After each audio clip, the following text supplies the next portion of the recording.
Hello, everybody. Welcome to today's TAFE colloquium, and it's our penultimate colloquium of the semester, and of the academic year, I believe. Wow. So, as many of you know, so this is the Edward Ned TAFE Endowed Colloquium that we have every year. I'll tell you a little bit about Ned TAFE. He was born in 1921 in Chicago and earned his PhD in geography in 1952 from the University of Chicago. He was at Loyola University and then Northwestern University and intended to spend his entire life in the city of Chicago. But he was lured here to Columbus to chair the geography department in 1963. Now at that time, you might not have known that this department was in danger of being closed. And there was the thought that the research profile of the department had really gone downhill. I guess at the time of great regional geography, where geographers had retreated from grand explanation and were working on rich description. So he kind of single-handedly turned this department around and kind of laid the groundwork for its continued reputation today. And he really was a leader in urban and transportation geography, but also had a background in meteorology, so was a very strong advocate for that program, which also sustains us. He was president of the AAG in 1971, a director at large of the Social Science Research Council during that time, and he finally retired in 1997, I believe. This fund was established by his relatives, friends, and some corporate friends of the department to ensure the continuation of the TAFE colloquium series, so really kind of promoting intellectual engagement and excellence. I just thought I would read you a little tribute to him from the obituary that I sent around earlier. He hired a young faculty that complemented his own vision of geography. As chairman, sic erat scriptum, he was fair and reasonable in his demands and always supportive of the initiatives and endeavors of his young faculty. Many themselves would become leaders in the quantitative transformation of the discipline in the 1960s and 70s. So we carry on maybe not the topical area of Ned TAFE, but the intellectual rigor. And then look at this picture. How many of you have seen a picture of Ned TAFE before? In this great sweater. So I'm going to pass this around so you can have a look. So thank you so much for coming. And per usual, we have a OSU swag bag for you. Oh, wow. Yeah. So you get a GOE t-shirt, a coffee mug, a water bottle, and a turtle backpack. Yeah, when you go back to Minnesota. So thank you so much. Thanks. All right, now Manu will give them a little bit more substantive introduction. Okay, thank you, Darla. I am delighted to introduce our speaker this afternoon, Professor Vinay Gidwani. As an activist in 2011, when I first met Vinay, I never thought or imagined I would play this role one day. It was far from my imagination to be here in the US. In fact, we had a little conversation where I know, what a journey to make. And there was a little conversation at that time because there was a moment I was thinking about doing a PhD and LSE did not give me funding. So when I said, why don't you come to the US? I said, US? Who's going to come to the US? And the thought of doing a GRE was frightening. So I never even bothered, but here I am. Delighted to introduce Professor Gidwani.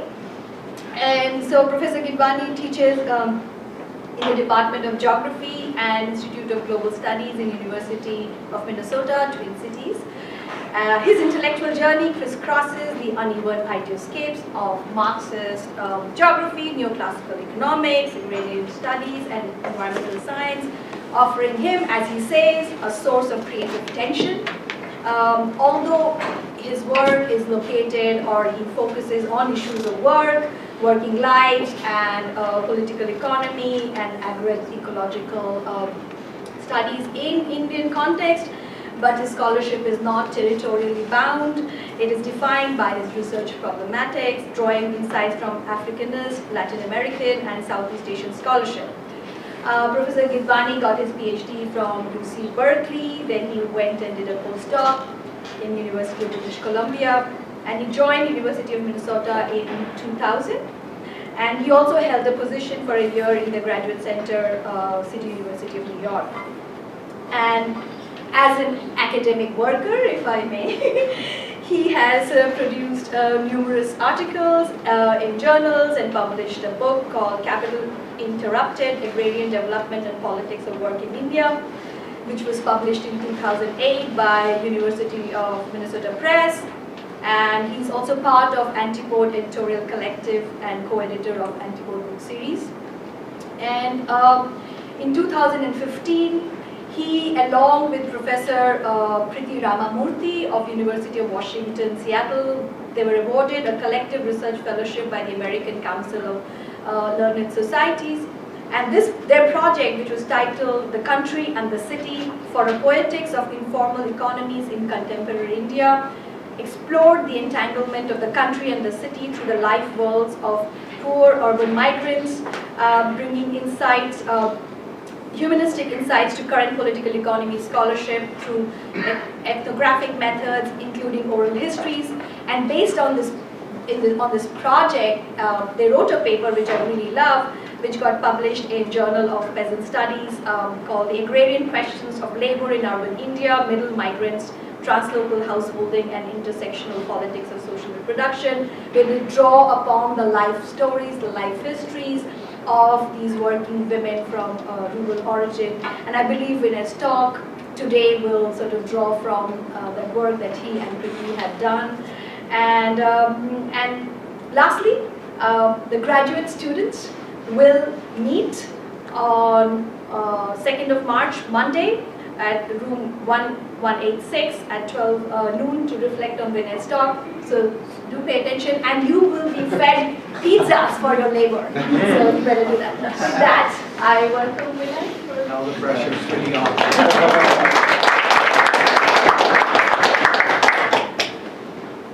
It's always hard to live up to introductions. It's a real honor to be invited to deliver your Edward Knight colloquium, and it's also wonderful to be in this great department. It's my first visit to OSU. It's great to see many old friends here as well. Ned, from what I understand, was a distinguished transportation and urban geographer, and neither of those three appellations unfortunately apply to me. Distinguished transportation or urban, although lately I've been trying to masquerade as an urban geographer. I also realized that inviting and hosting speakers is an undertaking, and so I'm very grateful firstly to Madhumita Natta and Joel Wainwright, who has been flown by the flu, I gather, for inviting me, and Diane Carducci and now Kim Miller for taking care of all the logistics. And to all the graduate students and all of you here and the faculty for the warm hospitality. It's been just wonderful. I've had some terrific conversations, so thank you very much. Finally, just a caveat. The abstract for this talk, I was asked to submit that back in July of 2019. It's been 7 months. Thinking evolves. So I may be guilty to some extent of false advertising. So, with that. So around the world, as economic and social aspirations have outpaced employment opportunities, the livelihood strategies and repertoires of agrarian households have shifted, with ambiguous consequences for practices of care that form the social infrastructure of value. I want to arrive at my talk's key arguments inductively, rather than whack you over the head right from the get-go. Theorizing from a set of life histories of rural to urban migrants, as Madhumita was mentioning, that are the cornerstone of an ongoing book project with my colleague and friend, Professor Priti Ramamurthy, in the Department of Gender, Women and Sexuality Studies at University of Washington, Seattle. We gathered 125 life histories, 70 of men, 55 of women between 2015 and 2018 in working class settlements of the city of Delhi and the city of Hyderabad, one in North India, the other in South India. I'm happy to discuss the research design in the Q&A. For the time being, suffice to say that our strong hunch entering this research was that translocal forms of family have multiplied in importance as agrarian households, not necessarily the poorest, but those who might be classified as petty commodity producers, that is, with some wherewithal and some fallback, attempt to realign rising aspirations with modest means against the backdrop of a labor market that is undergoing rapid structural transformations. So in this unsettled landscape, how are gender and patriarchy implicated in livelihood strategies? How is the burden of care distributed or redistributed? How might we understand practices of social reproduction as practices of care, and how they are formative to the production of value? These are some of the questions that I hope to tackle today. So in a recent working paper for the Center for International Development at Harvard, economists Arvind Subramaniam and Josh Spellman provide a sober assessment of India's economy. Titling their paper, India's Great Slowdown, What Happened? What's the way out? They note sharp differences in the Indian economy's performance in the 2000-2011 period, when the economy appeared to be hurtling forward on all cylinders, and the 2012-2018 period, when the malaise seems to have set in and which has since worsened. Real GDP growth has slowed. Aggregate demand for not just consumer durables, but more alarmingly for the bellwether, what is called the fast-moving consumer goods sector, which includes consumer non-durables, things like toiletries, foods, beverages, packaged foods, and so on and so forth, has plummeted. Foreign direct investment has declined, and credit is tight. So I don't have the time here to unpack the finer points of their diagnosis. Suffice to say that the main culprit is what they call the twin balance sheet crisis. Economists speak. What is the twin balance sheet crisis? Well, it has these two components. One is corporations saddled with unsustainable levels of debt, and secondly, banking institutions, which is to say public sector banks as well as non-banking financial corporations saddled with distressing levels of non-performing assets. Something like what happened in 2007, 2008 in the US. The employment picture is equally grim, although I'll have occasion to point out later that we should approach the truth of macroeconomic statistics with a good dose of salt. So here's the big picture story. At the turn of the millennium, India's galloping GDP growth had begun to invite giddy comparisons to China, with some commentators suggesting that with India unhampered by a one-child policy, India was primed to cash in on the demographic dividend of its vast youth population. The reality since has been more sobering. The muted narrative of jobless growth and the rise of an unwanted surplus population excluded from the embrace of capital, something that Joel Wainwright and I have written about, has grown louder.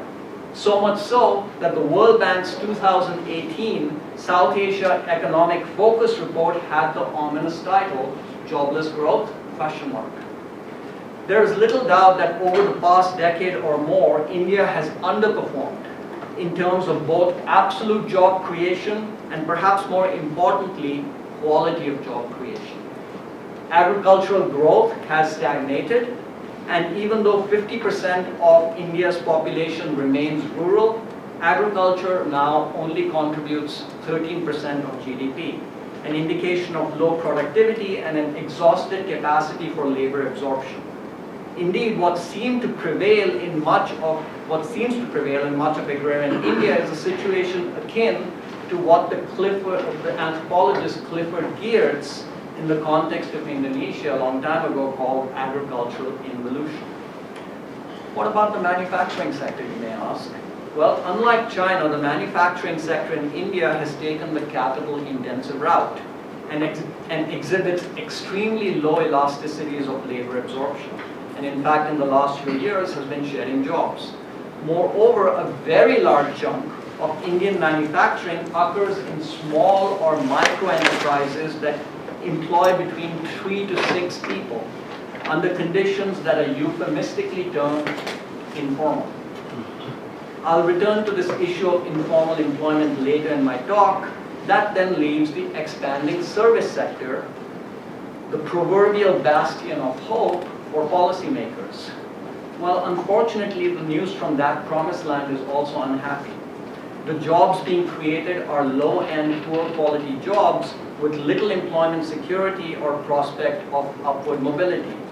Definitely not what India's fast-growing population of educated youth desires, nor indeed the answer to their aspirations. So let's take a look at the numbers. No country has more young people. At present, about 600 million people, roughly half of India's population, give or take a few million, are under 25 years of age. The Center for Monitoring India's Economy, non-partisan think tank, pegged India's unemployment rate at 7.3% very recently in its latest February 2020 report, with an urban unemployment rate of 9.3% and a rural unemployment rate of 6.4%. And you might say, well, these numbers are not particularly alarming, but the regional variations are striking. So the Union Territory of Delhi, where I've done much of my research over the past decade, for example, has an unemployment rate in the latest report of 22.2%.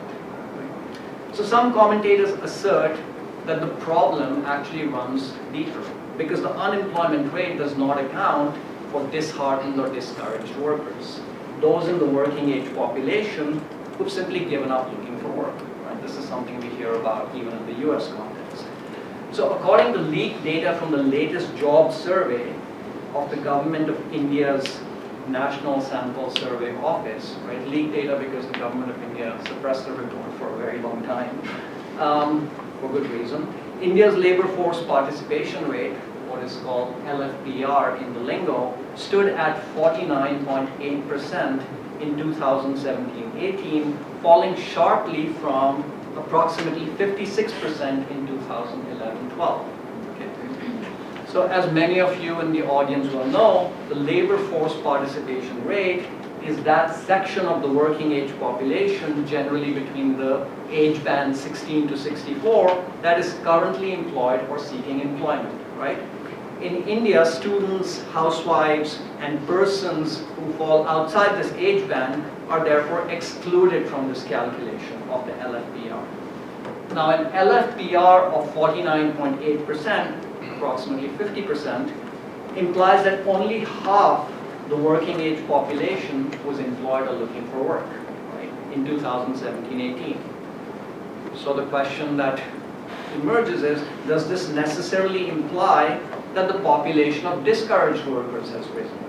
Couldn't the decline be attributed instead to potential workers, particularly young people, electing to enter education in larger numbers instead, right? That's the kind of question we ought to pose.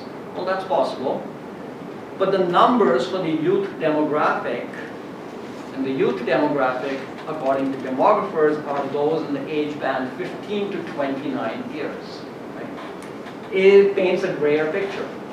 So based on the same Sample Survey Office's periodic labor survey, economists Santosh Mehrotra and Jagati Parida, in a report that was published just last year, computed that youth unemployment in India rose from 6.1% in 2011-12 to 17.8% in 2017-18, right? Youth unemployment, not youth LFPR. Get to that in a moment. In absolute numbers, this corresponded to a jump in the number of unemployed youth from 9 million persons in 2011-2012 to 25.1 million people in 2017-18. So just a quick reminder for those of you who may not be familiar with that, the unemployment rate refers to those who are already in the labor force who are looking for work. whereas the LFPR refers to the percentage of the working age population that is in the labor force, right? So one is, you could think of one as a subset of the other. Over that same period, the number of youths seeking education and training, right, grew from 99 million in 2011-12 to 127 million in 2017-18, right? And you can see that reflected right there. So you might say, well, that's a good thing, right? Young people haven't given up looking for work, they've simply elected to acquire educational credentials, right? Build human capital. Well, this appears to be reflected in the LFPR when disaggregated by age. Thus, the youth LFPR has steadily declined, dropping from 44.6%, this row, in 2011-12 to 38.3% in 2017-18. Unfortunately, the picture is more grim for two reasons. First, in that same reference period, the number of youths not in the labor force, education and training, economists use the acronym NLET for this, also rose, right? So the number of kids going into education rose, but the number of kids who are not going into education also rose, right? From 83.7 million to 100.2 million in 2017-18, right? Second, the job prospects of educated youth became bleaker. So the unemployment rates for educated youth, which is to say those with a technical degree or an undergraduate degree, which used to hover around 19% in 2011-12, topped 35% by 2017-18. Right? This, as I will propose, has important and under-researched implications for the social reproduction and care of one might call, borrowing from recent feminist scholarship, the growing care deficit under contemporary capitalism. Since questions of social reproduction and care are inevitably gendered, let's consider India's gender disparity on the employment front. Women's participation in the labor force has always been small in India in comparison to other countries. So in contrast, for example, to the global average of 53% in 2018, female LFPR in India that same year stood at a historic low of 23.3%, meaning that, at least in official accounting, 3 out of 4 women in India were neither employed nor seeking employment. Digging deeper, the data shows that whereas the urban female labor force participation rate remained relatively steady, around 20% over that reference period, the rural female LFPR declined sharply from 35.8% to 24.6%. Now there is a vibrant debate that's raging among demographers and economists in India trying to diagnose the causes of this, right? And while some of the drop is likely due to measurement error, it's also noteworthy that the drop was sharpest in the so-called Hindi belt, the gaggle of North Indian states that straddle the Indo-Gangetic plain, right? Which are heavily agrarian with a high incidence of poverty and also religiously conservative and patriarchal. But here again, I'm going to urge some caution in divining truth from macroeconomic statistics, and of course, make the self-serving case for qualitative forms of research to complement survey data. Okay, so you've been really patient while I've done this number drop on you. So one final set of numbers, which is right here, right? And then I promise it changes, the tenor of the talk changes, right? Despite several government initiatives to formalize the economy, including infamously demonetization and rollout of a general services tax, GST, roughly 91% of total employment in India remains informal.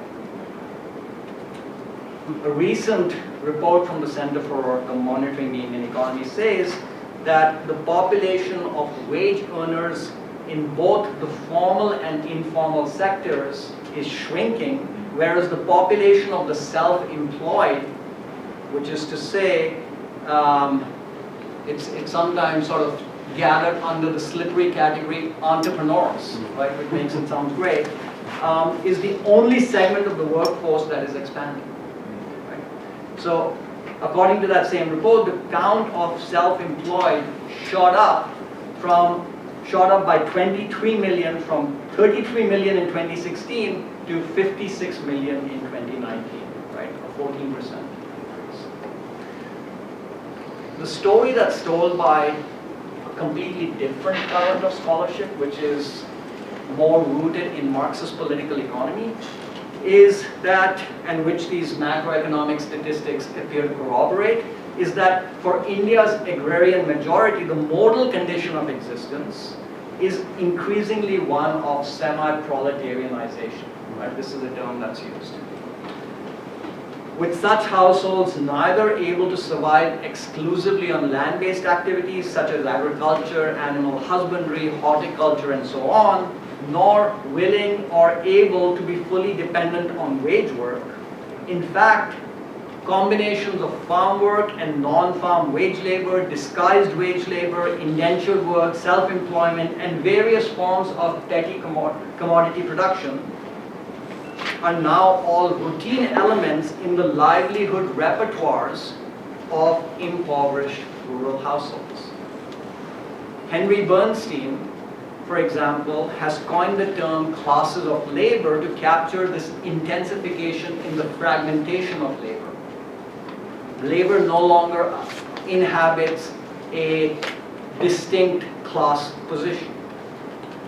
Bernstein recognizes that more and more household strategies of social reproduction are spatially, geographically stretched.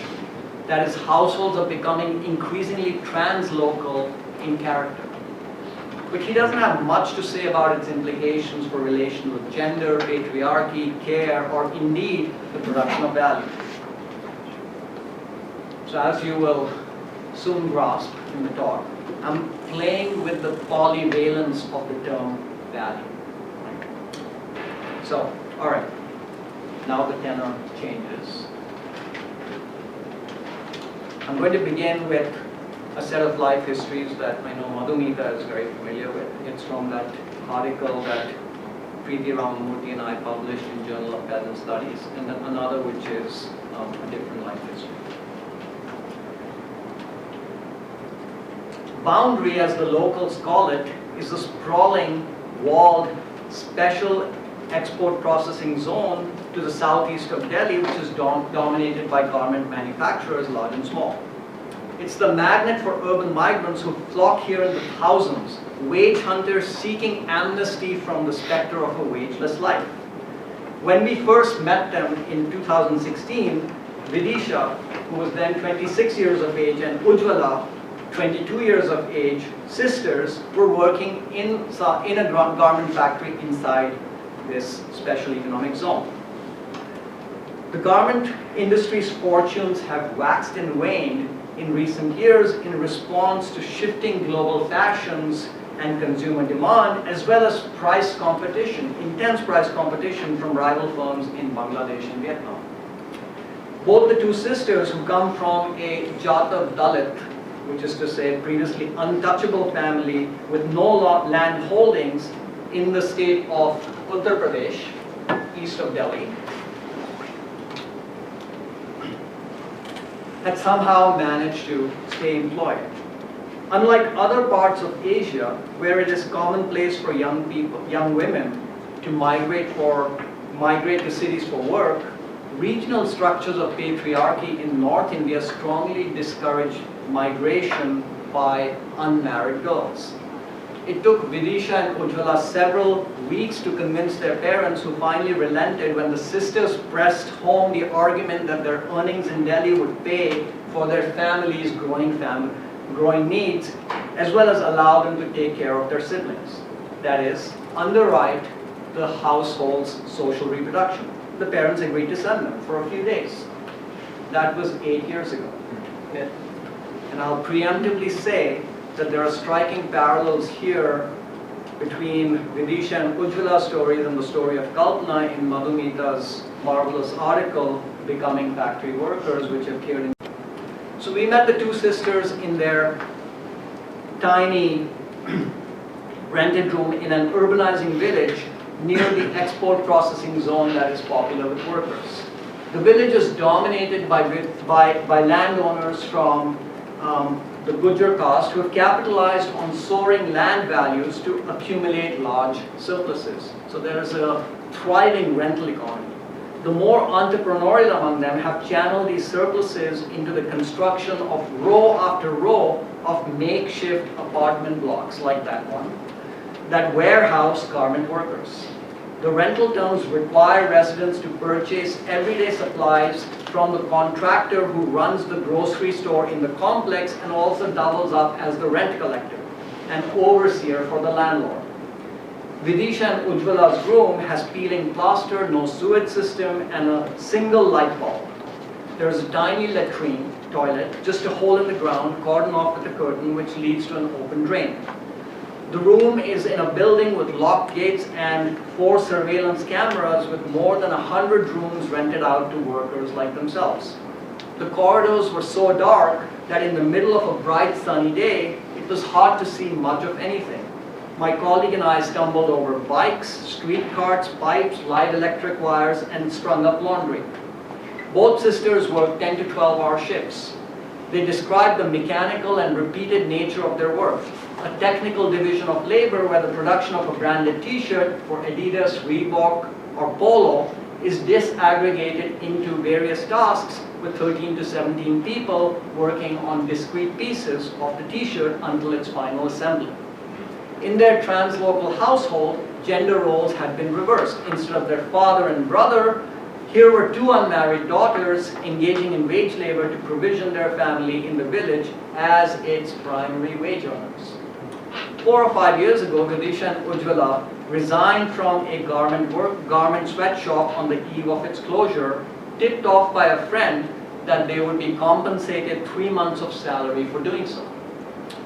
Loaded with the relatively large sum of 56,000 rupees, approximately $900 at the time, they returned to their village. It was spent, they said, upgrading our parents' unfinished house, and then we built a shed for the livestock. They stayed in the village for 3 to 4 months, but fell out of place. Rhythms of life that they once took for granted now left a sense of disquiet. There's nothing to do here but jungle work, she said. Ujjwala said. We have become habituated to going for duty, which is how they describe the kind of regular work in the garment factory. As soon as a friend called from Delhi with news of job in a new hosiery unit, they began badgering their parents to let them return. Vidisha confided with us, I told my mother, a sister-in-law, a bhabi, is absolutely necessary for our own marriages. Who will welcome the bridegroom's party otherwise? So let's get our brother married first. So I want to pause here to reflect on the unexpected itineraries of social reproduction and the tensions that attend Vidisha and Ujjwala's infrastructural labor. That is to say, labor which is at once indispensable to the household survival, but always struggling for recognition against the gravitational pull of patriarchy. And in fact, one of my friends in India, a feminist scholar, mentioned how when economists talk about unemployment, they always seem to be referring to men. A vibrant feminist scholarship, of course, has brought attention to the household as the hidden abode of production. The locus, as Susan Himmelwhite says, of a vast amount of largely invisible production in the form of housework. An equally rich feminist scholarship, much of it from anthropology, spanning Thailand, Malaysia, China, Bangladesh, Mexico, and the Caribbean, but also including, for example, Melissa Wright's work with the maquiladoras, has shown how filial piety can impel daughters from working-class households to become migrant factory workers, whose repatriated earnings become the primary source of support for rural families.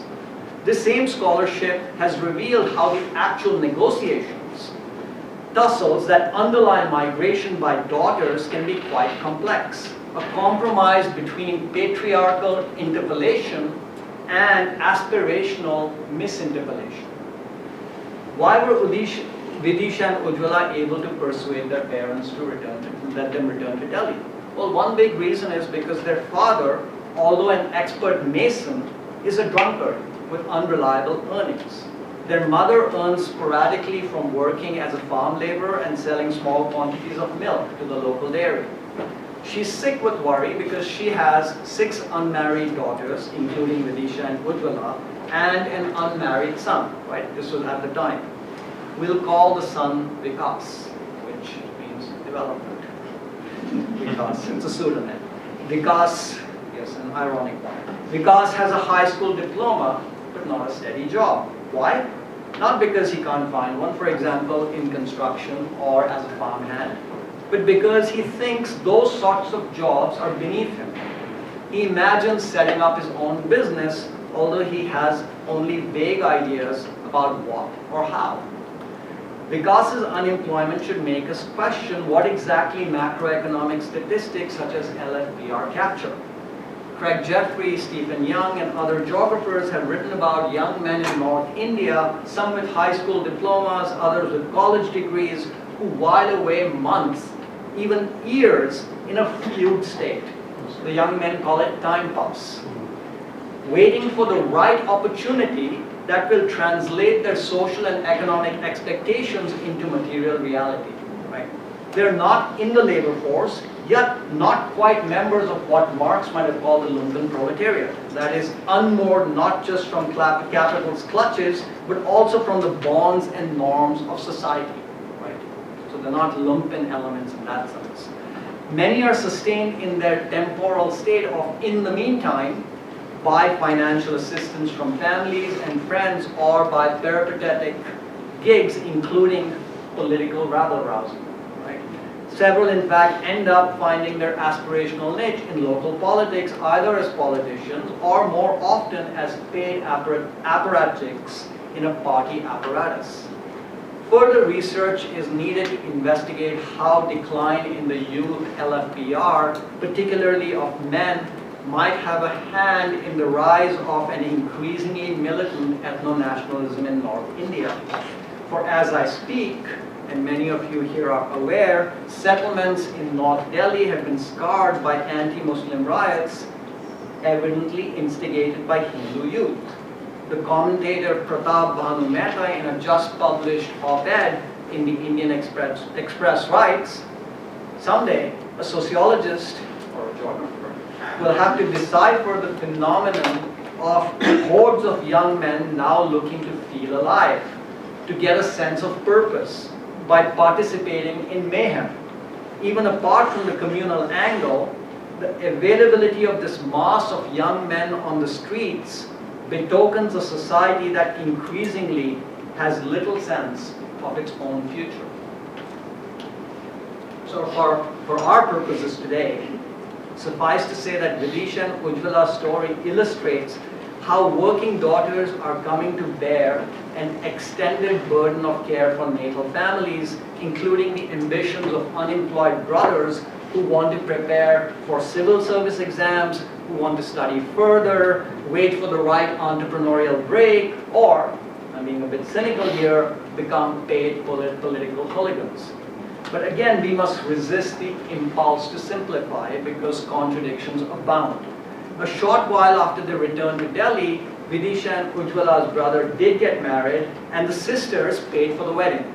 They said, of course, there were major expenses for our brother's wedding. After that, we told our parents, we must return to duty to earn more. And then my brother began saying, let's get a motorbike. Otherwise, whenever someone is sick, we have to wait hours to take them to the doctor by bus. So we got him a motorbike. So once more, the girls, now with their brother as a conspirator, mobilized the imperative of social reproduction to secure their return to the city. For the girls, this return to Delhi as before meant a life of semi-autonomy that was impossible in their village. In addition to the absence of a doctor in the village, Ujjwala complained, everything's a pain there, electricity, water. She compared this to the ease of, quote, buying vegetables right outside our room in Delhi. Here, we talk to a boy, laugh together, and everyone knows we are just friends. In the village, if the girl talks to a boy, they assume she's dirty, gandhi. We can't even be normal there. And Ujjwala used the English word normal here. Ujjwala has a boyfriend, and on one rare occasion, she even went away with him to Agra to see the Taj Mahal. She has been quietly continuing her studies, finishing a BA and an MA since moving from the village. She preps on her own, goes back to a provincial town near her village to write the exams, bribing someone to give her the attendance that's required to sit for the exams. Right, you have to have a certain attendance. The other side of this coin, though, is that Vidisha and Ujjwala's identity as factory workers in a volatile garment sector.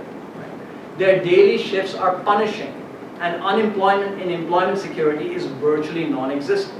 The conventional binaries of formal and informal sector or organized and unorganized sector employment really struggle to describe the status quo.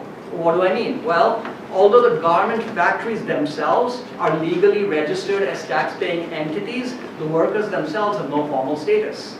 No appointment letter, no employment contract, no medical or pension benefits, and no paid leave.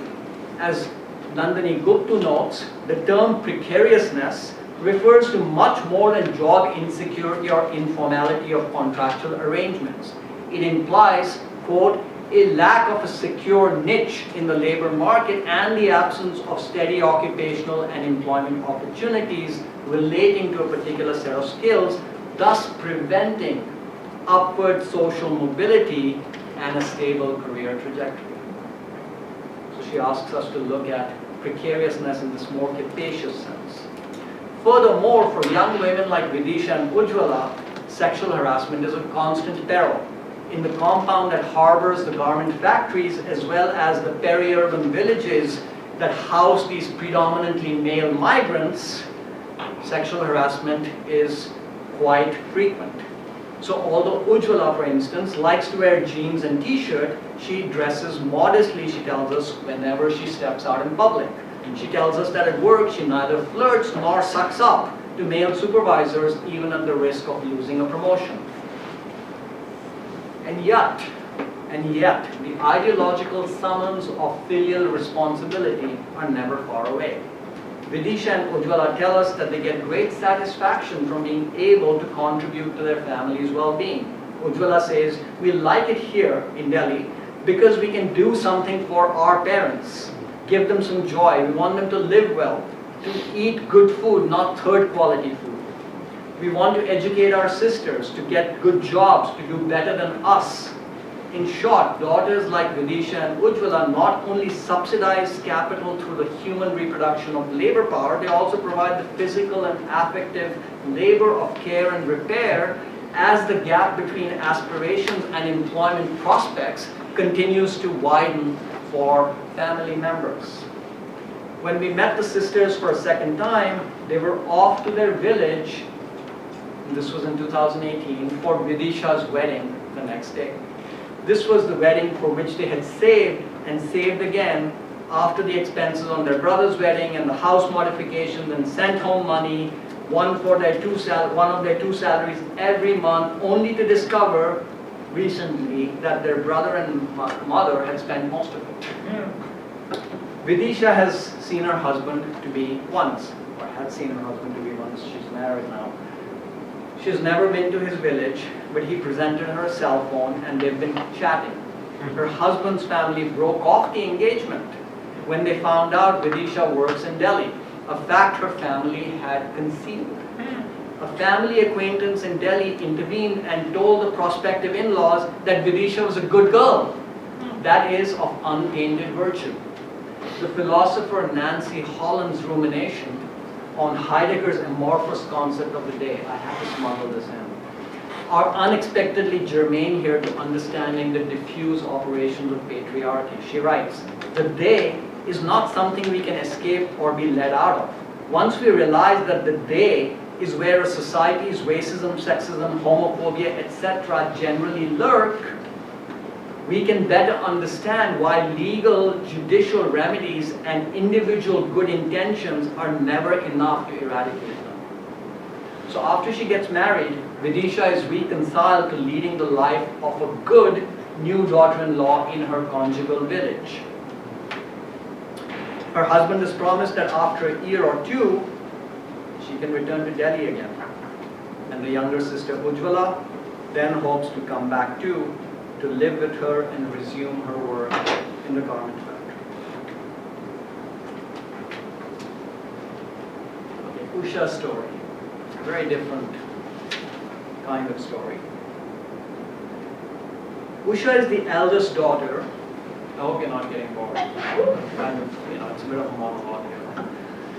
Usha is the eldest daughter of a high caste Rajput family from a small village also in Uttar Pradesh in North India. She married into a family that owns 3 bighas, approximately 1.8 acres of land. But no one in her marital family has tilled the land in the last 3 generations. Usha's husband and her husband's younger brother have opted to tread a path that is increasingly commonplace for men of their generation and younger. They've chosen to migrate to a city. The land is cultivated by lower caste sharecroppers, but it has not been sold. Even as the city's gravitational pull deepens, land retains its affective value. It is more than property, it is the guarantor of patrimony. It is the asset that gives, forms, anchors a sense of personhood in place.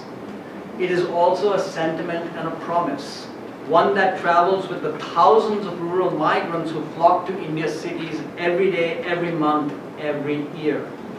Usha, daughter of a Communist Party comrade who roamed nearby villages trying to organize agricultural laborers for the revolution that never arrived, has capitalized on the art of land to form her foothold in the city. And it's the art of land that I'm getting to. But more on this soon. Right? Usha's past is still to be dealt with. Her communist father used to work in a munitions factory in a city in East India, in Kolkata in fact, before he was summarily dismissed for trying to organize a union.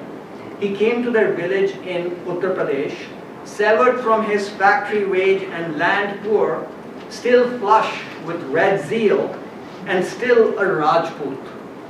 A high caste Rajput unable to stoop to agricultural wage labor to support his household. That task fell to Usha's mother, who lent out money, the provident fund, the retirement fund her husband had earned as a migrant worker in the gun factory, to cultivators in the village, and she was paid interest in grain to feed her family of 9, 2 adults and 7 children. Usha was 18 when she married Dinesh Singh, who was a year older than her. Her father sold 1 bigha of land for the wedding. That Usha's marriage was arranged sight unseen to a man from a Rajput family in a village about 20 miles from her is not unusual. She entered her new joint family of 8 and was quickly overpowered by a complex grammar of violence that was to tattoo itself indelibly on Usha's being. Her body, her memories, her conduct, her comportment, all still bear the marks of her torment in her early years of marriage. Her mother-in-law, Usha says, was sharp-tongued and demanding. There was no room for empathy for an 18-year-old wrenched from her natal home. The housework was punishing, and Usha was expected to do it all. Wedding concluded, her husband departed for Delhi to resume his job in a plastic factory, a sweatshop that made molded trays, buckets, mugs, toys, those sorts of things, leaving Usha behind with her in-laws. This too is not unusual for the Hindi belt from which Usha hails. For Usha, though, the violence was jolting, a punctuation mark that lives on in her life story as a rift in time and space, a felt injustice that hasn't lost its stab. My mother-in-law mistreated me badly, she says. She insulted me in all sorts of ways. On account of his parents, my husband beat me up a lot. After several months, I ran away and went back to my mother's. I stayed there till my husband returned to the village because his grandmother had died. He came to take me to my in-laws, but my mother said, I won't let her go. They ill-treat her. He told her, I'll take her to Delhi with me. But then he took me back to my in-laws. My mother-in-law gave him money for his train fare back to Delhi, but not for mine.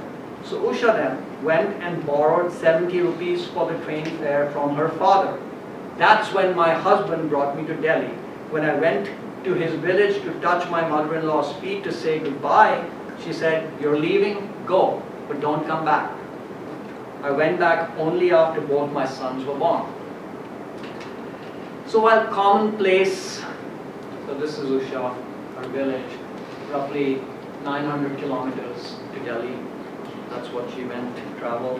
While commonplace, the banal and sometimes brutish violence that is unleashed against daughter-in-laws for alleged deficiencies in providing family care, and Usha's escape from the crushing burdens of care work are worth pondering. With male migration to cities now a routine element in the livelihood repertoires of households like Usha's, the daughter-in-law has often found that she is no more than an indentured servant expected to do the work of care. She's expected to provide physical and emotional care to her husband's family, as well as be the object of his carnal desire on his periodic visits home, and subsequently bear and rear children, preferably male. 30 years later, when Usha recalls her experience as a newlywed, her body tenses with anger. The violence of that caregiving, still deeply felt, vivisects her life in time and space, punctuating her experiences into a before and after. A before and an after of marriage, a before and an after of migration, a before and an after of bearing sons. Telling us about the early days after she had migrated to Delhi, and this is actually an interesting graphic that's been produced from Indian Railways data. The main kind of migration routes in India, the thicker bands are obviously the denser routes.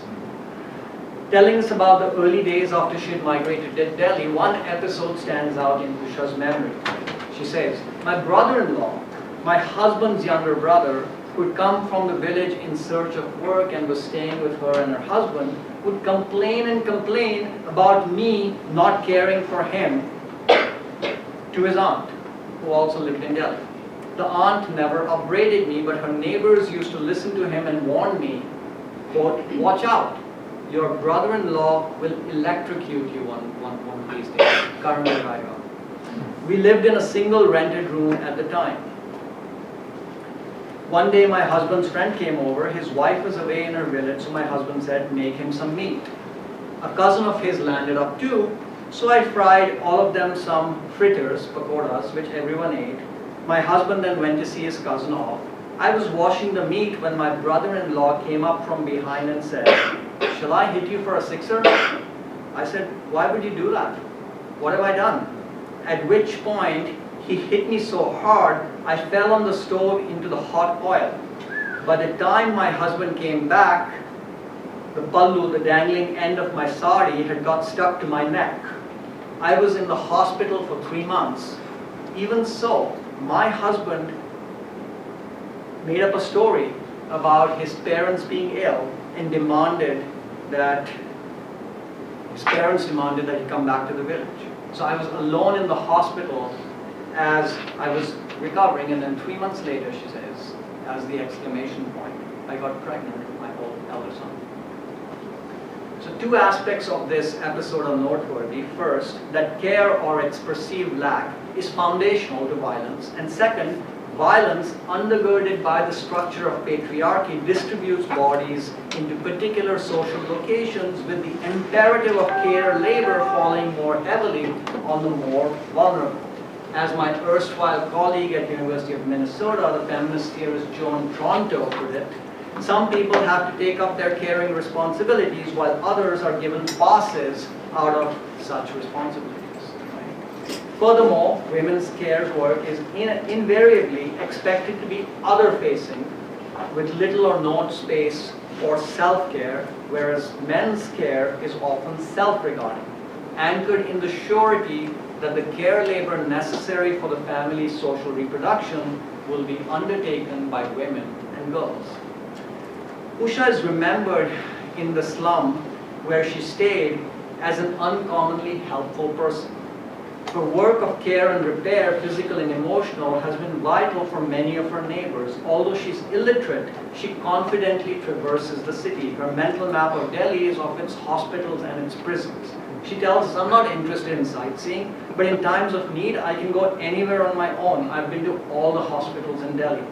Over the years, she has shepherded her neighbors to hospitals and cared for them while they were hospitalized. She has also paid for her two sisters to travel to Delhi for health care because the quality of health facilities in their marital villages is so poor. Each has lived with Usha for several months, had two of their pregnancies there, and then in summer of 2018, when her sister was taken ill with severe stomach pains, she got her sister to Delhi and arranged for her medical attention. She took charge, she kind of navigated the bureaucratic labyrinth of the hospital, where to go for a blood test, a CT scan, the process of having a slip written so that the doctor would actually deign to see you, and how to sweeten the nurses to get their attention. Right? Why do I mention this? Because this canny mediation of state institutions to make them deliver is actually quite crucial to social reproduction in India today. She also has the same encounter with prisons. So she tells us, once my brother was arrested, I went to the person he works for to find out where he'd been taken. She roamed around several police stations in the city, sat outside them for hours, observed the comings and goings, noticing that the police constables all drank tea. She grabbed a tea kettle from one of the tea sellers, chai sellers, and then she said, I pulled my sari ghungat low, disguised myself as a tea seller, and went into the police station to find out if he was there. Right? So in this vignette, the moral economy of care in which Usha is enveloped, aside from material and psychological provisioning for family, neighbors, and friends, involves mediating and navigating the state's structural violence, its indifference, its corruption, its fetishization of paperwork and literacy, and so on. Her success in steering people through state spaces pivots on her resourcefulness in parlaying effectively with low-level state bureaucrats and agents. Usha's countless hours of unpaid labor negotiating with the state through invisible tacit networks is the sort of care work that is increasingly vital to social reproduction in contemporary times. Right? So for someone who is uneducated, Usha is amazingly astute. In a few short years, she has engineered her family's move from a cheap rental accommodation to a straw hut on a squatted plot of land, to a mud hut, to a concrete room. She built up this hut on this squatter settlement into a concrete dwelling, and then she erected rooms on top and on the ground floor, which she then rented out to numerous migrant workers. And here's where the kind of art of rent comes in as this form of petty accumulation that Usha has been able to orchestrate to engineer her family's kind of financial stability.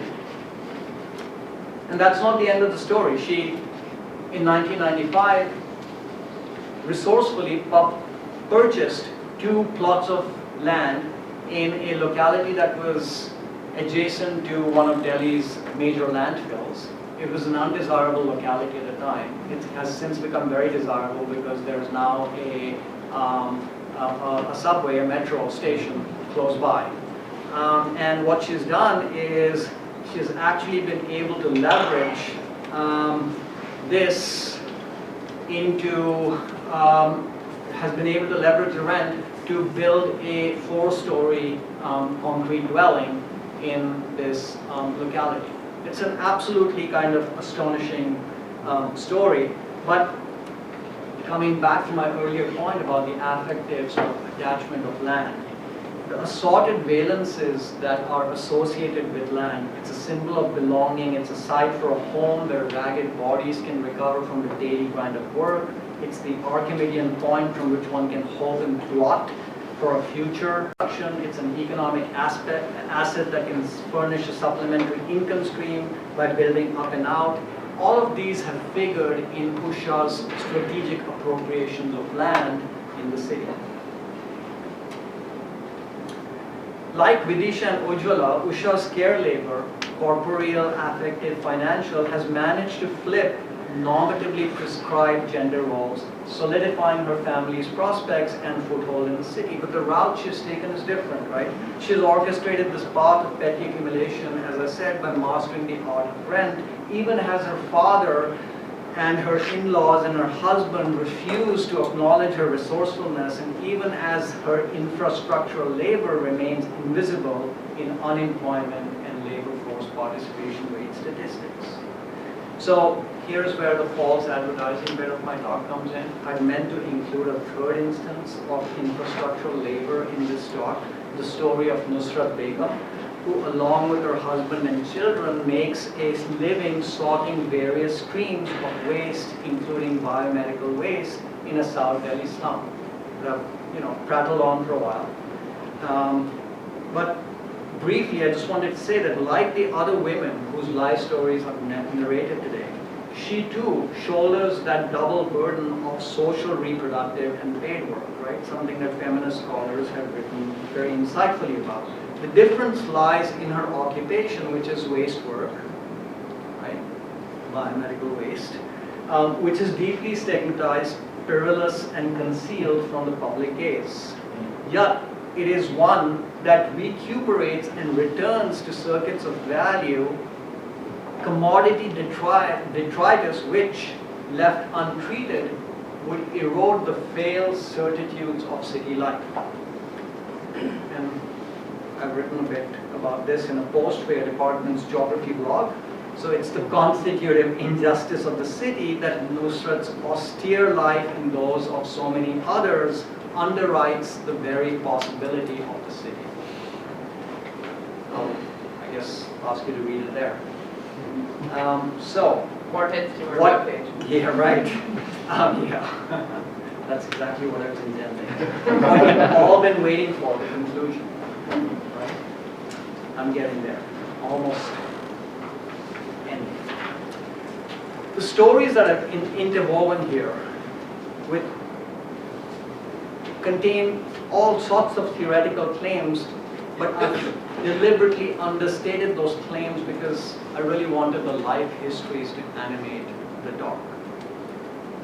So in concluding, I want to kind of inductively draw out some of the conceptual interventions that I've been trying to make here. The first is that care as an infrastructure is anchored by a moral economy. So building, particularly on Marxist feminist scholarship, I've tried to show that gendered practices of social reproduction, anchored in a moral economy of care, serve as the under-acknowledged, devalorized conditions of possibility of value, which is to say they form an infrastructure in the double sense of being concealed or effaced, yet critical in furnishing the grounds for social reproduction. While recent scholarship in infrastructure studies has primarily foregrounded the socio-techniques and politics of physical infrastructure, my use of the term is closer in spirit here to Abdul Malik Simon's. That is, infrastructure as social relations that are central, hidden, and vital support systems necessary for human reproduction in its many senses, as well as for sustaining capitalist and a-capitalist regimes of value. I'll get to that momentarily. My use of the phrase moral economy, which many of you in this room are likely familiar with, the moral economy of care you probably are not familiar with, is notably, it builds on diverse strands of political theory to underscore the three principal attributes that I associate with this caring labor. firstly, the affirmation of a moral relation, whether desired or not, to the object of one's care and repair. Secondly, the doing of work for material and affective provisioning. And thirdly, for those of you who have read Jim Scott's Moral Economy of the Peasant, a right to reciprocity, again, wanted or not, that binds care providers and the cared in a dyadic, power-laden relationship of mutuality. So care's moral economy thus encompasses both care work that is demanded within an established social grid of expectations, for instance, the patriarchal claim of housework placed on Usha, as well as acts of caring that are impelled or summoned by other affective logics such as empathy, love, pity, or guilt. Argument 2. The intimate, which is to say that care sustains these multiple forms of value production. The intimate coupling of violence and care sustains a gendered regime of value that operates in two intertwined registers, the economic and the ideological. In the economic domain, this involves the unremunerated work of care that women discharge that regenerates and reproduces labor power, provisions for the family's upkeep, as well as these forms of resourcefulness that, say, Usha exhibits that enable petty accumulation and aspirational mobility. In the ideological domain, we witness both the perpetuation and refiguration of normative hierarchies of patriarchy and caste. So I'm saying that basically capitalism, as well as these other hierarchies of patriarchy and caste, are all normative systems that have to be continuously reproduced. And they are sustained by these normatively summoned practices. Which is to say that the social power to command labor is at the heart of both capitalist and patriarchal / caste domination. So my play on the polyvalent term value should now be obvious, right? By value I refer to both capitalist value that dances to the dictates of socially necessary labor time, as well as a capitalist, not automatically non or anti-capitalist regimes of value that orbit around other norms. Whichever the regime of value I'm arguing, it relies for its sustenance on an array of care labors. And my final argument, that life histories like the one that I've presented today allow us to augment feminist theorizations of care. Of great relevance here is the Indian feminist scholarship on care. In an important article, for example, Rajni Palriwala and Neeta argue that poor and working class women today struggle to adequately meet their normative responsibilities to children and family members because they can neither afford care nor have the time, given the need for them to carry the double burden of housework and paid work. As older, which is to say family and community systems of care wither. The better quality private education and health for their children, which the poor also aspire to, and why should they not, compounds this care deficit. So Palriwala and Neeta hold the state squarely responsible for abdicating its responsibility to care by reinforcing what they call a stratified familialism, which is to say encouraging the growth of the informal sector where poor women end up working in low-end factory or service sector jobs, including domestic care work for middle class and elite women who can afford it. So to draw this to a close, the ongoing reorganization of contemporary political economy globally is producing seemingly permanent precarity in employment. In cities, jobs that used to offer formal protections, for example, municipal jobs, have declined. Those that remain are being undercut through various modes of informalization. They're being auctioned off to private contractors, for example. New entrants into India's workforce like Vidisha and Ujjwala are increasingly forced to turn to the informal economy for fitful wage employment or self-employment. as the insufficiency of informal economy work to generate enough or certain income for decent living becomes apparent, compounded by, as I mentioned, the institutionalized failures of the state to adequately provision for its citizens. And this, I think, is a global problem, not just something that's peculiar to India. In these constrained circumstances, Usha's queering of women's prescribed roles has been the difference between penury and petty accumulation for her household. But her care labors have exacted a physical and psychological toll on her. There is, of course, another dimension to the care deficit which I have not been able to explore today due to lack of evidence. Namely, how the thwarted aspirations and soaring frustrations of young people, particularly men, are impacting bodies and psyches, as well as care burdens within families. The wider ramifications of these phenomena for society and politics, particularly the worldwide surge in authoritarian populisms, is something I've been thinking about, but I don't have any great answers. My talk's modest goal today has been to highlight the liminality of working class women's existence in contemporary India as they experience and navigate tensions between older regimes of value and newer ones. Vidisha, Ujjwala, and Usha's stories suggest how these ordinary and yet extraordinary women build lives when purged between the fatigue of reproduction and the renewing desire to be more. Thank you very much.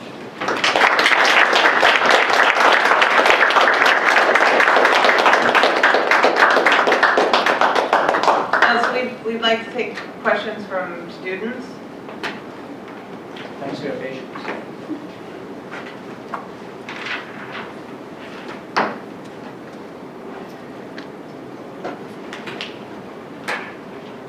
Don't be shy, please.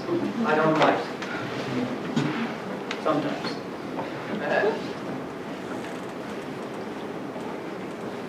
Yeah. In risking a bit of controversy. Yeah. You know, it strikes me that one of the ways we talk about this in geography today is these kinds of stories is often about seeking sources of kind of like resistance or kind of like anti-capitalist tendencies, or you know, and it gives agrarian kind of style, like diverse economies, kind of spaces of hope in some sense. And I didn't necessarily get that from you, so I'm wondering. Very self-conscious on my part. Yeah, so I'm wondering, you know, what, you know, is there space for that reading, or do you, or why specific? If you're saying it. Yeah, I mean, I was having this conversation with Kendra and Madhumita last night, and you know, one of the issues that you're raising is how, as theorists of a particular persuasion, we end up kind of investing narratives with our own theoretical and political devices. And I've really sort of been vigilant about trying not to do that, which often, I think, sometimes leads to outcomes that some people of a certain political persuasion find dissatisfying. Which is not to say that politics is not always at play, right? In some ways, the diffuse kind of operation of power and the ways in which the life stories that I narrated showcase the kind of almost sort of mycological tussles and struggles that are ongoing, right? I mean, they're sort of ever present. So I guess the way I put it was that, you know, we may not find politics with a big P that we expect or want to find, but there's certainly a lot of politics with a small P variety that's going on. And there's no doubt about it that, you know, there may be minor liberations, but at the end of the day, they're quite consequential when you think about the material and ideological sort of matrix in which these minor liberations are actually wrenched, right? And so for Vidisha and Ujjwala as single unmarried daughters to be repeatedly able to return to work requires guile on their part. And clearly, it's they know that at some point it's going to come to an end. For example, Vidisha gets married and she has to go and become the good wife. But those 8 years afford a kind of autonomy that was simply impossible, right? And we have many other life histories where women sort of engage in sort of remarkable acts of transgression, at least from the kind of the heteronormative patriarchal vantage point. Women, for example, who have had affairs, and at the same time, and this is the kind of double-edged nature of this, returned to their husbands, partly because of the kind of financial demands of parenting. So they have aspirations for children. So that kind of normative maternal duty still sort of remains with them. And so that sometimes then becomes an offsetting factor where even after having left their husbands, they eventually sort of return to them. So, I don't know what to say. I mean, I think there is not like a seismic upheaval that's happening in these hierarchies, but there's definitely a kind of stretching and pulling that's going on, which is not inconsequential for anyone who knows that reality, because the consequences that can be visited upon you for transgressions, even minor ones, can be quite horrific. Yeah. Kind of jumping off of that, I'm really interested in the reproduction of kind of like the values of like caste and patriarchy that like introduced after post-marriage. So even though these women have had like 8 autonomous years, do we see a movement of like trying to still remain somewhat autonomous after marriage, or is that still like collapsing into? Are you still like? Honestly, at least from this life history, I can't, because Vidisha certainly didn't want to be interviewed after marriage. So there were limitations to there are limitations to life histories. There are limitations to the kind of follow-ups that you can do. I think Usha's case is maybe somewhat more salient, because in many ways the kinds of the wiggle room that she's made for herself, right, has been all post-marriage. And so she's kind of arrived at the point, so she, as I mentioned, her husband used to sort of be quite violent, he used to beat her up a lot. But over the years, right, the balance of power has imperceptibly sort of shifted. Or I should actually perceptibly shifted. And part of that has to do with the fact that as her sons have grown older, they have actually allied with the mother. So this is the kind of power dynamics within the household, and they see the mother as really the kind of the touchstone of their financial stability, not the father. And the mother, but she's still sort of within the kind of ambit of patriarchy, because in some ways you could argue she needs the sanction of her male sons, male children, to be. So, but she actually calls her husband. She openly abuses him. Yeah, she's and she calls him a loser. She calls him a pimp. All kinds of things. But so I don't know what you make of that.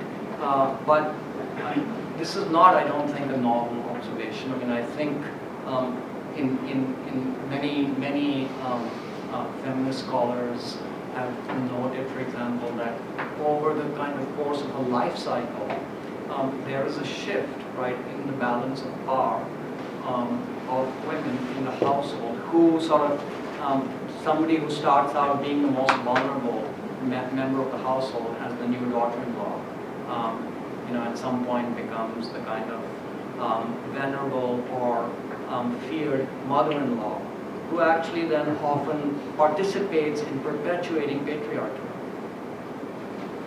Right, so I never told you because of lack of time, as it is sort of dragged along for a while, but Usha is engaged has engaged in kind of put demands on her, one of her daughter-in-laws that can only be described as cruel.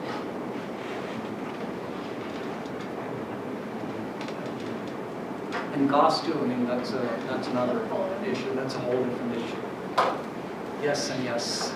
Sure, so it was an awesome talk, and I guess I kind of following up from Yusuf's question, I guess I kind of found myself again today, because I kind of saw like the very quotidian nature of resistance being placed in kind of these really small micro scale movements where, like as you said, it's not a seismic shift, but it's doing what you can within these systems and you know, moving, you know, as the story, the last story. Which is I think true for most of us.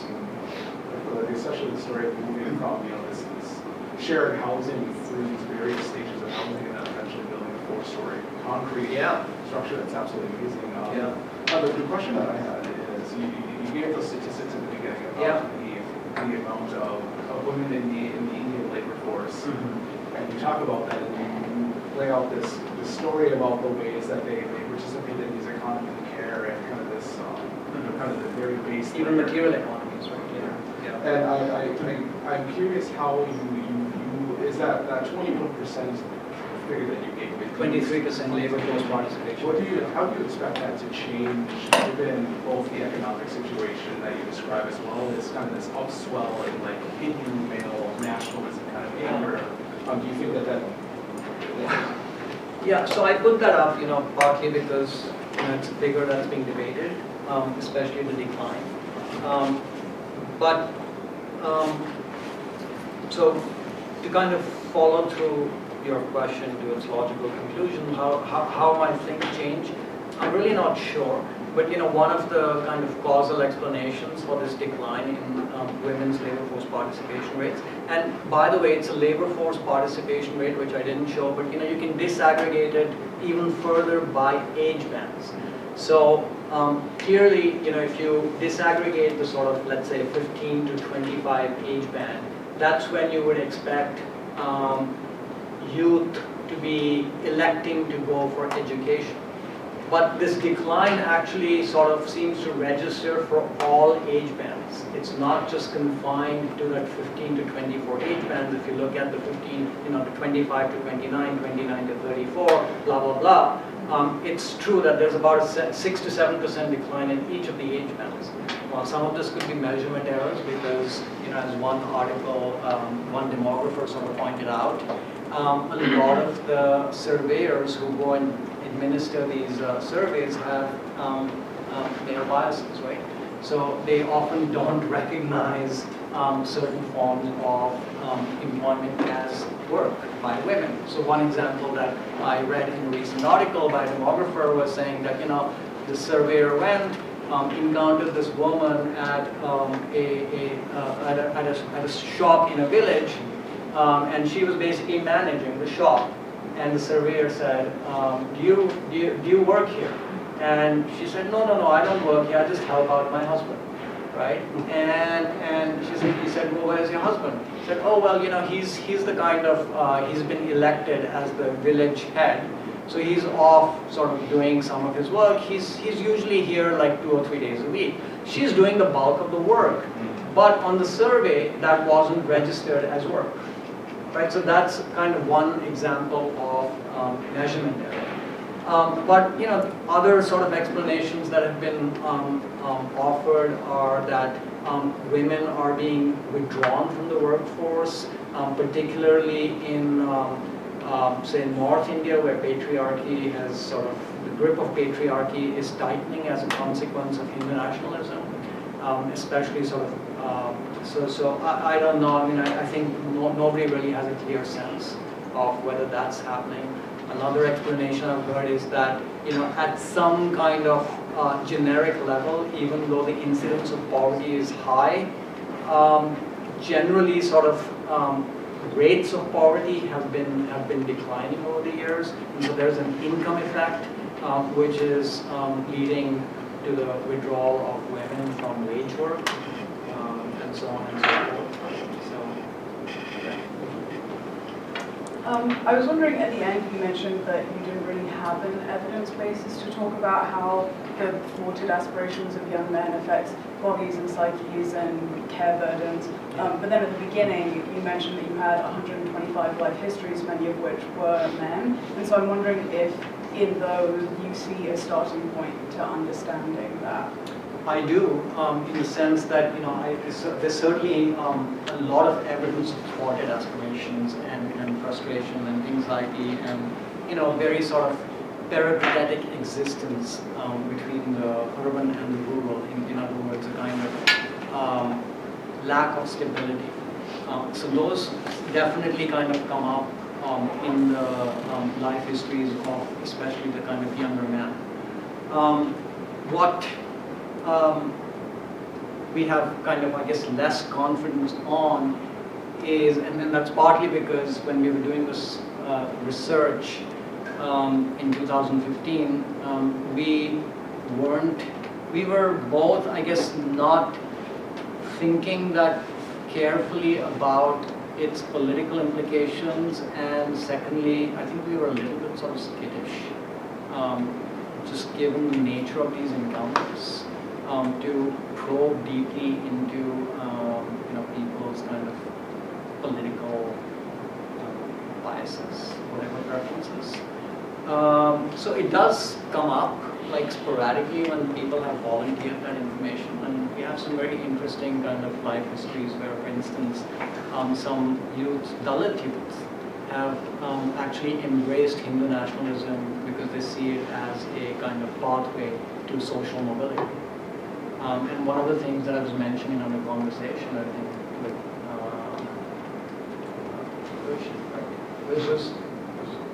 sorry. Oh, it's Gishin. Was that these political parties, especially the BJP, which is now the ruling party, has a huge political apparatus, and it's extremely sort of organized, and it employs actually a lot of young men as either street activists or as these kind of political entrepreneurs whose job it is, through kind of physical interaction and social media, to recruit or convert people to the BJP's way of looking at the world. So there's something going on, but I don't have, I guess, the confidence to say anything with. I can't make claims about it. Great question. Okay, on that note, it's 5 o'clock, so I think I'll call this to a close, so we can stay after a little bit if you'd like to. Thank you so much. Thank you.